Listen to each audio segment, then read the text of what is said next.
Pessoal, o Neto teve uma conversa com o Luciano Almeida, falando um pouco da cidade, da sua vida pública e um pouco sobre a sua vida pessoal também. Vamos acompanhar. E hoje nós estamos aqui com o Luciano Almeida, hoje prefeito da cidade de Piracicaba e também pré-candidato à Prefeitura Municipal da cidade de Piracicaba. Vou conversar um pouquinho com o Luciano, alguns assuntos da nossa cidade, também numa questão pessoal, da sua formação. Bom, Luciano, primeiramente, muito obrigado, pelo espaço, por essa oportunidade dessa entrevista. Mas vamos conhecer um pouquinho mais o Luciano, Luciano, vamos falar um pouquinho da sua formação, falar um pouquinho da cidade, o vínculo que você tem com a cidade. Obviamente hoje você está prefeito, mas vamos voltar um pouquinho, você que cresceu na cidade de Piracicaba, família daqui também, vamos entender um pouquinho isso. Boa tarde. Boa tarde, Neto. Bom, primeiro, obrigado mais uma vez aí da oportunidade da gente estar batendo um papo hoje, Eu acho que hoje a ideia é essa, a gente conversar um pouco mais solto, falando um pouco, sim.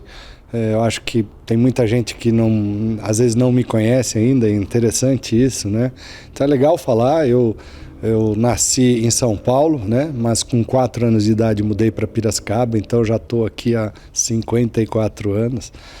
Casei aqui, tive filhos aqui, meus filhos são daqui. Me formei na Unimep, em administração de empresas, depois fiz uma especialização no exterior. Também estudei no Dom Bosco, no Assunção, na época ainda era Assunção, não era junto, e depois no CLQ. Então, fiz toda a minha formação aqui. Comecei a trabalhar muito jovem, com 12 anos, e já na motocana com meu pai. E a partir daí foram 22 anos lá. Daí eu vou para o exterior, volto, e aí virei secretário de Indústria e Comércio aqui de Piracicaba, foi minha primeira experiência com o setor público. Aí eu fui convidado pelo governador para ser secretário adjunto e depois titular da pasta de Desenvolvimento Econômico, Ciência e Tecnologia no governo do estado. E aí voltei, virei depois presidente da Invest São Paulo, que foi uma empresa que eu criei para atender e recepcionar as pessoas que buscavam investir no nosso estado.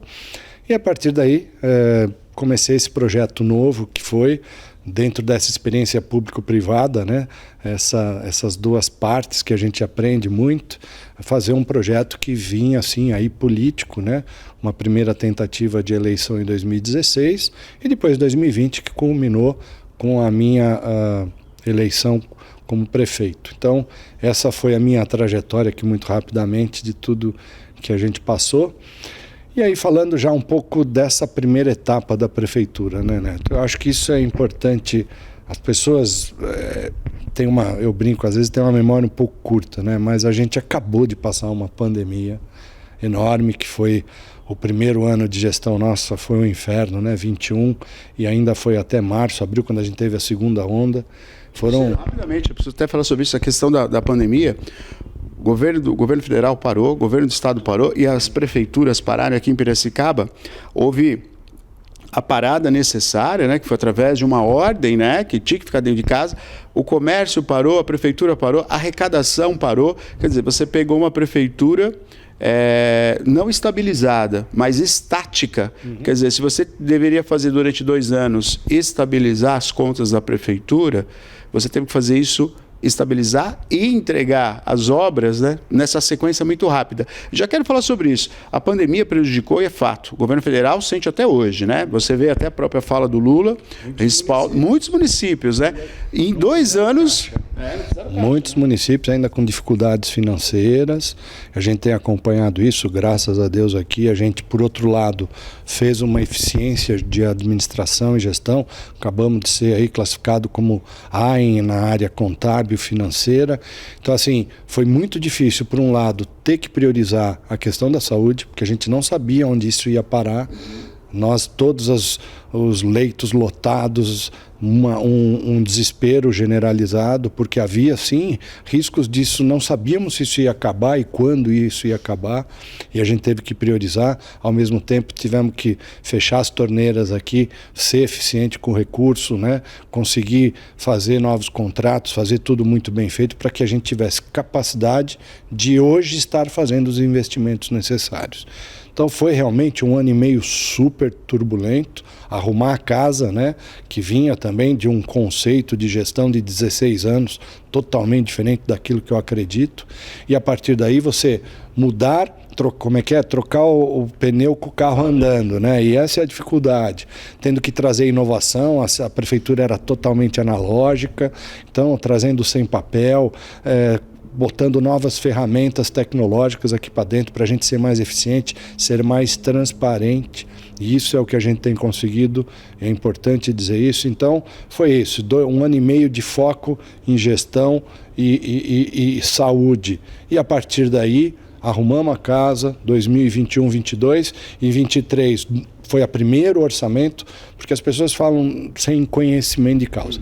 O primeiro orçamento não era meu, foi feito pela gestão anterior. Então, definido pela gestão anterior, né? 2021 eu tinha que realizar aquilo que estava lá. 2022 já foi o meu orçamento, mas foi onde a gente fez o caixa, é o que eu digo, onde 21, 22 a gente conseguiu fazer caixa.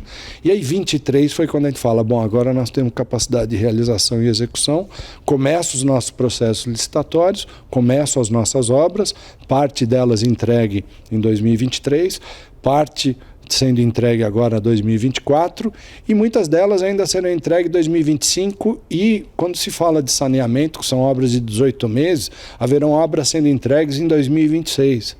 E aí eu já vou falando um recado aqui, eu não estou preocupado com isso porque nunca me preocupei com isso.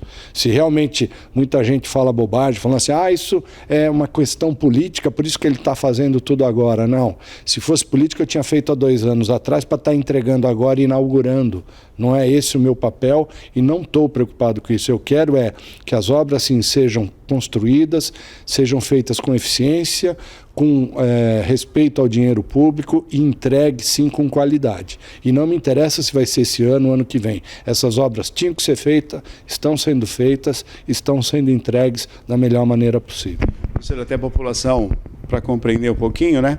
Voltando um pouquinho ao seu rápido histórico que você deu, quando você foi convidado pelo governo da prefeitura aqui a assumir uma secretaria, é justamente pela sua capacidade e o seu trato, né, junto aos empresários, grandes empresários, nacionais e internacionais.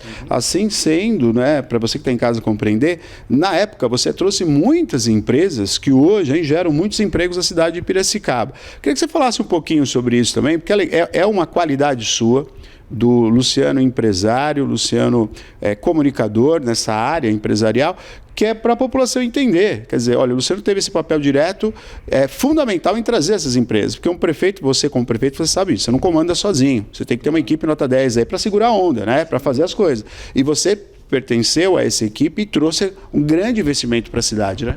É verdade, eu acho que eu acredito, mas muito nisso, que a gente tem que gerar emprego e renda. Se alguém me fala, qual é a prioridade número 1, aquelas discursos meio papagaio, né? Saúde e educação, não. Para mim é geração de emprego e renda. Por quê? Porque quando a pessoa tem o seu emprego, tem a sua renda, ela é autônoma. Ela não depende de serviço público, ela não depende de nada. Ela vai, compra a sua casa, ela faz o seu seguro de vida, ela não depende da prefeitura, não depende do Estado, não depende da União. Então eu acredito que a primeira coisa que a gente tem que gerar é emprego e renda para as pessoas, porque a partir daí tudo é muito mais fácil e ela não tem a dependência do setor público. Então sempre foi o meu foco. Foi meu foco aqui em 2005, 2006, quando eu trouxe a Hyundai, quando eu trouxe a CJ, a Biomin e tantas outras empresas, que foi isso que o governador me convidou e falou, Luciano, estou vindo inaugurar tantas empresas aqui em Piracicaba, você não quer fazer isso no estado todo? Aí criamos a Invest São Paulo, lá no governo do estado, lá foram 23 bilhões de dólares, né, de investimento gerado, 50 mil empregos diretos em 6 anos de trabalho, e eu tenho muito orgulho disso, porque a dificuldade naquela época era a guerra fiscal. Os outros estados davam muito mais benefício que o estado de São Paulo, e mesmo assim a gente conseguiu atrair esse volume para cá. E é isso que acontece, tanto é que aqui, de novo, é a nossa praia, né? Nós já anunciamos mais de 11 bilhões de investimentos em Piracicaba nesses 3 anos e meio, maior orgulho, e já estamos com o CAGED, se não me engano, 25 mil empregos diretos, positivos. É algo fora da curva. né? Só para efeito de comparação, Neto, nos outros 4 anos anteriores foi menos 8 mil empregos. E nós aqui já estamos com mais de 25 mil empregos. Então, acho que esse é o caminho, é isso que dá estabilidade a essa cidade, porque aí você tem menos problemas de segurança, porque se as pessoas estão empregadas, trabalhando, ela não precisa roubar, não precisa fazer nada disso. Então, você tem qualidade de vida e eu acho que esse é o caminho. A gente tem que continuar nessa linha de gerar emprego e renda, porque a partir daí o resto você resolve. Eu acho que esse é o nosso lema.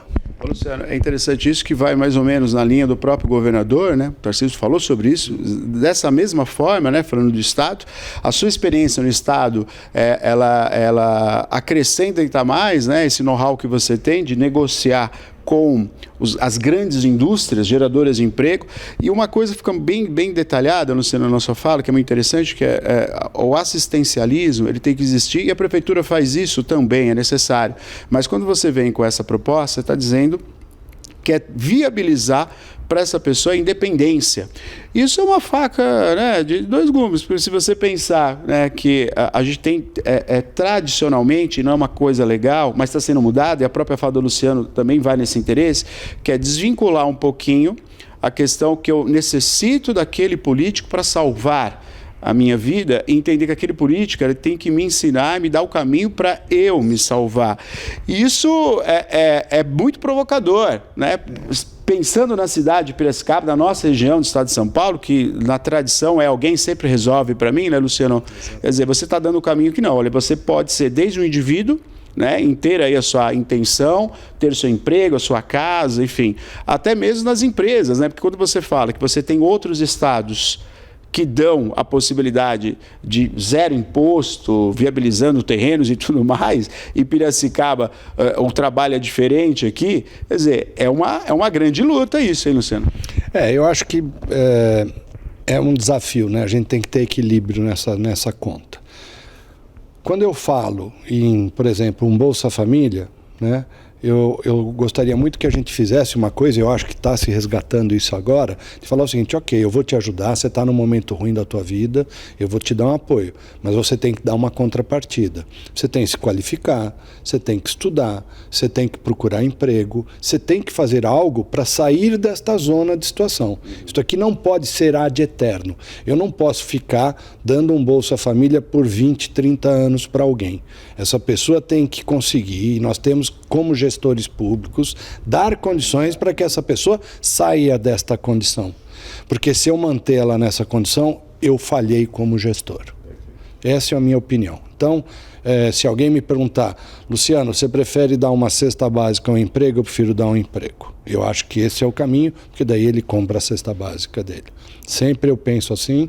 Isso não quer dizer que nós não temos hoje uma das estruturas mais bem organizadas de atendimento social na cidade, para aqueles que têm dificuldade, para aqueles que ainda passam, que estão nessa fase de transição, e nós temos feito um dos trabalhos mais legais. Semana passada mesmo foi uma feira da empregabilidade para 2.000 pessoas, inclusive para imigrantes internacionais, que tem sido agora uma novidade para os municípios, mas é uma nova realidade. A gente não tem só as nossas pessoas, mas outras que estão vindo de outros países que estão em situação muito difícil, e a gente está tendo que acolhê-los aqui também. Então, esse é um trabalho bacana.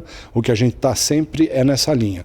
Quanto mais eu conseguir que essas pessoas tenham uma oportunidade, aqui mesmo na prefeitura, começou a trabalhar agora, fizemos um convênio com a penitenciária, temos acho que 6 ou 8 presos trabalhando aqui. Isso é o caminho, Neto, não tem outro. Essa pessoa um dia vai sair, vai cumprir a sua pena, e ela precisa de uma oportunidade, ela precisa saber trabalhar, ela precisa saber voltar a ser inserida na sociedade. Inserção na sociedade não é só a pessoa que tem PCD. Tem pessoas que passaram por fases difíceis na sua vida e elas também têm que ser reinseridas na sociedade. Eu acredito nisso.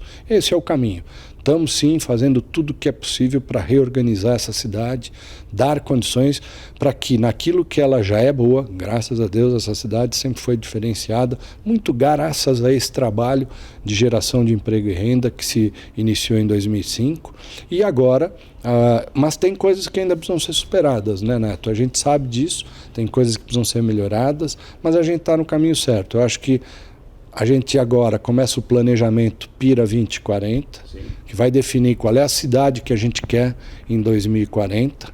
E a partir daí a gente vai definir duas coisas que eu acho fundamentais. Qual é o papel da prefeitura para ter essa cidade, mas qual é o papel da sociedade para a gente ter essa cidade que a gente tanto quer e que a gente tanto almeja. Luciano, a gente falou agora, né, nessa conversa, aqui, início de conversa, sobre uma questão muito estratégica de governo, né? Estamos falando de investimento, de geração de emprego, de empresas que vêm ao estado de São Paulo, mas a prefeitura não é só isso também, né? Então eu queria falar um pouquinho, Luciano, em algumas questões, por exemplo, né, estrutural da cidade, né? A gente está vendo agora, né, grandes obras sendo feitas na cidade. Eu acho que, até antecipando um pouquinho, é a questão que você falou, a cidade parou, Brasil, o mundo parou durante 2 anos, não tinha como mexer, teve que zerar o caixa, agora com a verba, sim, agora é o momento de fazer essa mudança. E, obviamente, a gente tem que falar sobre a questão, uma referência do Rodoanel, uma grande construção do estado de São Paulo, que viabilizou bastante aí, o trânsito, a mobilidade, né? E a questão do asfalto aí, né? A questão das placas de concretos, né? E, como sempre, muito questionamento, pouco olhar. Aliás, as pessoas, elas dispensam uma energia tremenda em questionar e pouca energia em elogiar. A gente deveria mudar um pouquinho isso também, né? Ter energia também para elogiar. Quando você trouxe essa ideia, falou, vamos fazer algumas referências no mundo, né? O próprio Rodoanel é uma delas, as grandes estradas de Portugal, da Europa também, concreto, Estados Unidos, concreto. O que foi mais difícil? Pensar onde fazer isso ou convencer a todos nós que isso seria uma boa ideia para durar aí 50 anos? Bom, Neto, eu acho assim, né? Nós somos inovadores em muita coisa aqui em Piracicaba e essa é mais uma, não sei se você sabe, mas o conceito de PUC, que é o pavimento de concreto, ele é uma inovação a nível nacional. As prefeituras estão vindo todas vir aqui para conhecer que bicho é esse, o que está acontecendo. Por quê? Porque pela primeira vez na história nós estamos conseguindo que o preço do concreto seja o mesmo custo do asfalto. Quando eu falo em trânsito pesado, ele é 4% mais barato. Então, o que nós estamos provando aqui é o seguinte, esse novo sistema que é o flexível, ele vai vir para ficar, eu acho que o mundo todo vai adotar isso, o Brasil inteiro vai adotar. Por quê? Porque pensa o seguinte, além dele ser o mesmo preço ou até mais barato que o asfalto, ele dura, olha só o que eu vou falar, hein? Nos nossos primeiros testes que nós estamos acompanhando aqui, nossa previsão era 20 anos. Asfalto dizem que dura 10, eu duvido. Mas vamos dizer que dure 10. Então, nós estamos falando que o mesmo preço duraria 20 anos. Porém, como nós estamos sendo testes, a Associação Brasileira das Cimenteiras e das Concreteiras estão testando. Aqui em Piracicaba? Aqui em Piracicaba. Sabe qual é a conclusão? Que esse concreto que nós estamos pondo aqui vai durar 35 anos. Então, com o mesmo preço. Então, é assim, eu acho que é esse o caminho. É mais difícil? Peço desculpa, sei que tem muita gente brava aí, porque a gente está fazendo justo nas entradas da cidade, onde você tem o trânsito mais pesado, e ela demora mais. Se fosse asfalto, em 2, 3 semanas estava liquidado. Nós no concreto às vezes são 60, 90 dias, só que é definitivo.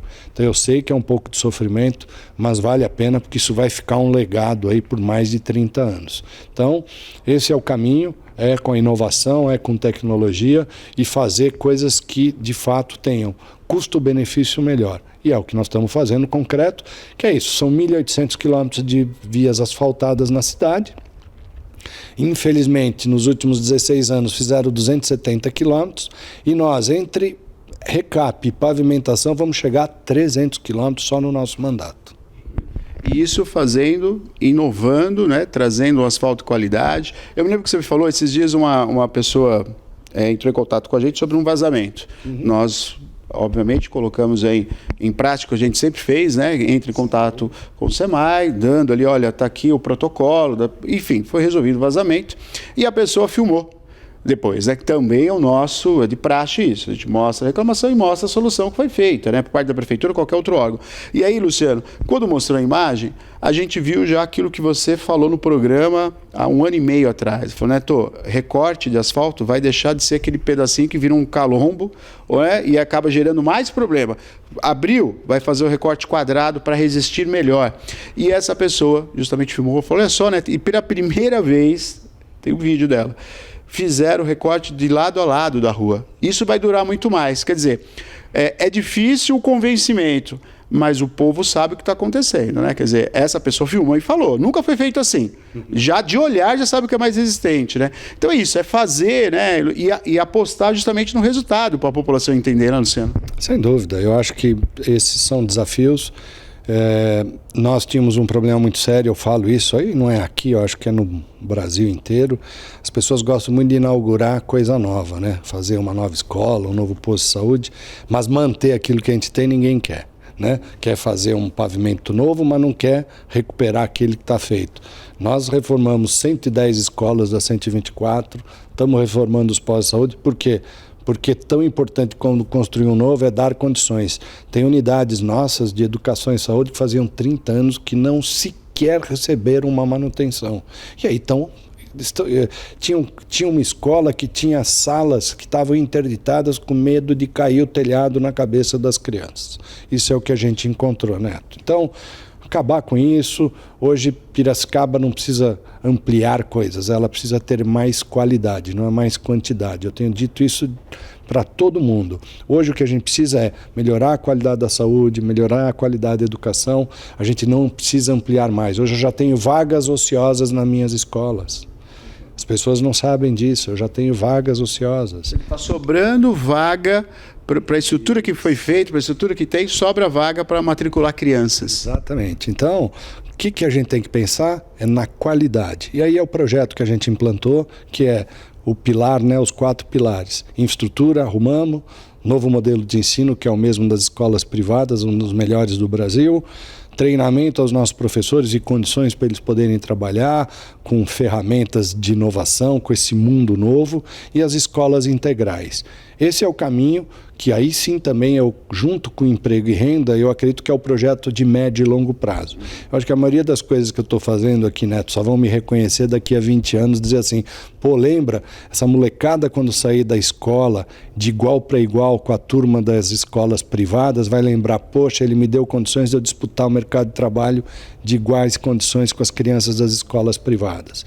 Então é isso, a gente aqui não faz projetinho, a gente não tapa buraco, a gente recapeia e é com concreto. Luciano, vamos falar um pouquinho também de uma outra situação que eu acho muito interessante, que aconteceu um tempo atrás. Aliás, são muitas mudanças que você... A Sem Papel foi fundamental, né?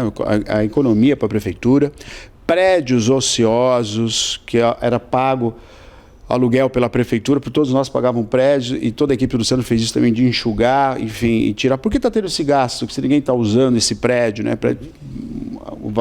Aluguel altíssimo, né? Vamos falar só de uma situação. Eu peguei a bike, fui dar uma volta de bike, fui lá no Engenho Central, né? Com atividades e tal. E aí fui conhecer a nova Pinacoteca, né? Pinacoteca, o pessoal reclamou, onde já se viu, vão tocar nas obras e tal. Vamos conhecer essa Pinacoteca. E aí eu fiz, tá maravilhosa, quem ainda não foi conhecer vai conhecer, é um lugar muito legal. E o que eu vi, o que eu presenciei, Luciano, além das grandes obras de artistas maravilhosos, é o povo entrando ali, Luciano, é a população. Como o artista quer mostrar sua obra para o povo. Pessoas que passam, olha que legal, vamos entrar, pessoas que já conheci, que nunca conheci, crianças. E aí eu me lembro que na época também foi outra polêmica, não, porque vai mexer, não tem que mexer nisso, onde já se viu e tal. E você foi lá, bancou, você, o secretário, não, vamos mudar, porque lá é o ponto turístico, lá é um ponto cultural, tem que ficar tudo junto. Eu vou passar um pouco da minha experiência. Eu, durante muito tempo, morei em frente à Pinacoteca, a antiga Pinacoteca. E eu só via pessoas frequentar ali, Luciano, 2 vezes por ano.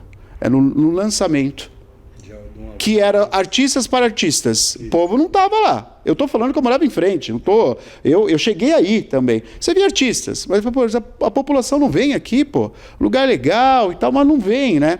Quer dizer, além de você otimizar gastos, você vai usar o prédio para ser uma formação de professores, é o prédio antigo, que aí os professores vão até lá para ter todo o planejamento, todo o aperfeiçoamento, cada um na sua especialidade, mas ao mesmo tempo você deu uma visibilidade da população para as obras, que eu acho que é interessante a gente falar sobre isso, porque tem muita gente que falou que não ia dar certo, e assim, a mulher que está lá, ela mostrou, vem ver isso aqui, ó, 6.800 pessoas em um mês de visitação. As pessoas se inscreveram. Lá, em um ano, você não tinha esse volume, ela falou. Olha, em um ano não tinha. 2.000, em um ano, 2.000 pessoas, e agora você tem em um mês 6.000 pessoas.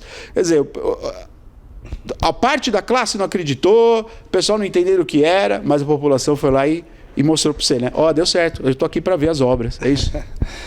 Eu acho que, né, quando se põe ideologia, querer discutir bobagens, né, fico aí falando... Eu sou pragmático demais. Para mim era assim, o Engenho Central é uma pérola que nós temos aqui dentro, mas me angustiava muito, Neto, de falar assim, puxa vida, eu tenho quase 8.000 pessoas visitando isso aqui por mês, e a única coisa que tinha lá era o teatro. O resto era um monte de prédio vazio, abandonado.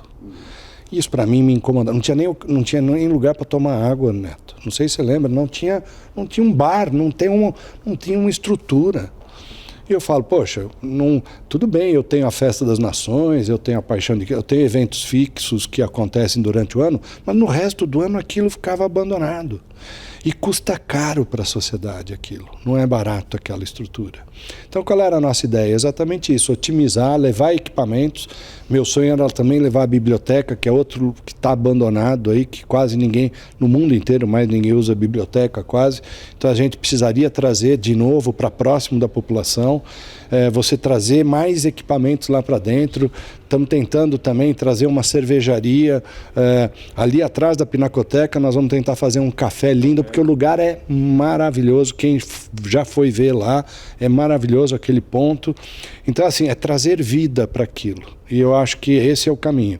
E como você falou, a gente tinha pesquisado, né? Mais de 95% das pessoas não sabiam onde era a Pinacoteca Velha, quando a gente analisou. E hoje está aí esse sucesso.